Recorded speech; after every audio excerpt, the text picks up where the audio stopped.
Before starting, ensure there is no power to the trailer's nosebox. Remove the nosebox cover nuts and pull open the nosebox. Remove the red ring terminal nut, then remove the wire and push it off to the side. Connect the red wire from the Intellistop module to that ring terminal and reattach the nut. Remove the brown ring terminal nut, then remove the wire and push it off to the side. Connect the brown wire from the Intellistop module to that ring terminal and reattach the nut.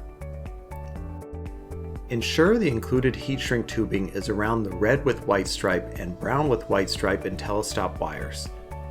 Grab the previously disconnected red wire from your nosebox and insert its ring terminal into the female spade connector on Intellistop's red wire with a white stripe. Ensure a firm connection between the spade and ring terminal and crimp it down if necessary.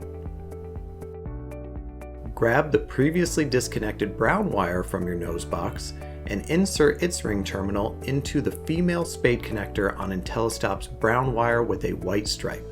Ensure a firm connection between the spade and ring terminal and crimp it down if necessary. Slide the heat shrink tubing over both connections and then use a heat gun to seal the tubing.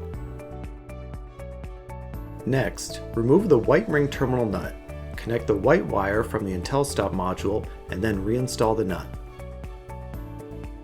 Carefully press all of the wires into the nosebox, reattach the cover, and then reinstall the nuts to secure it in place.